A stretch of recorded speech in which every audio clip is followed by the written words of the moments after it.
Mandibulise kuni bathandi bezemidlalo eMzantsi Afrika, ingakumbi kuni balandeli bebhola elikhulu ke laseMzantsi Afrika.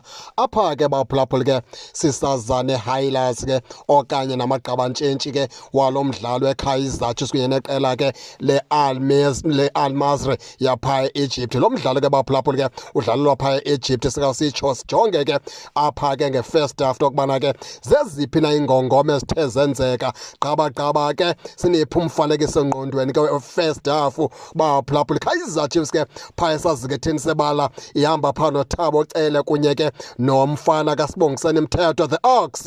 Udlala kakuhle kakhulu phaa Ox namhlanje njengesiqhelo.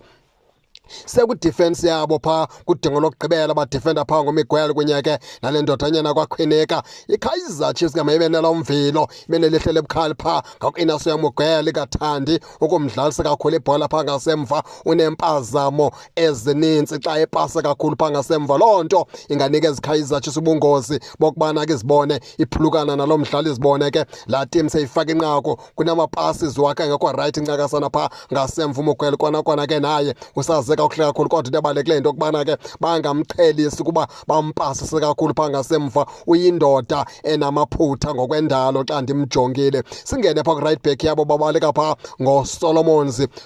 Umfana omdala ke umfana omdala ke amaphuthanyana akhona phaa kuwe phaa naphaa, ngoba xa uatheka kodwa ke laa nto kuthiwa ke sisigqibo awunaso mfana omdala. Isigqibo sakho mfana omdala ke asigqibelelanga. Ngexesha bekumele uyakhaba awukhabi, ngexesha kumele uba ke udlala i-through ball uyapasa uyakhaba mfana omdala, uyireka kakhulu ibhola. Zezo mpazamo zithile ke phaa kuwe ke Solomons mfana omdala. Ize phaa ngasekhohlo babaleke phaa ngoBradley Cross njengesiqhelo. Bradley Cross mfana omdala ke uzize kakuhle kakhulu phaa ku-left back umfana omdala.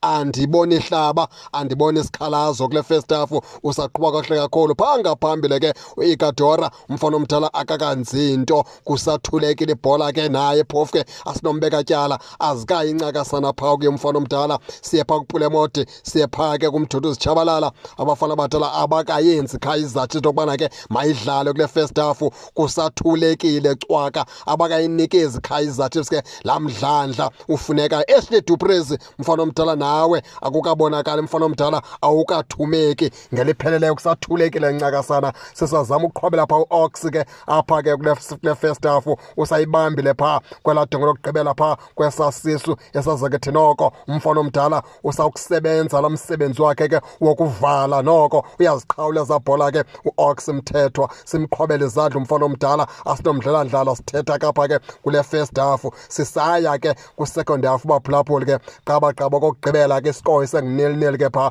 baphulaphuli. Kaningene ke nani ke nizibukelele nazi highlights ke ze-first half, nawutsho ke nanto okubana ke niyibone ntoni. Mandinishiye kanjalo ke baphulaphuli, kodwa ke ningakhohlwa usubscribe kule channel ukuze ningaphoswa zezemidlalo endizanothulela zona kwixa elizayo kakuhle babukeli.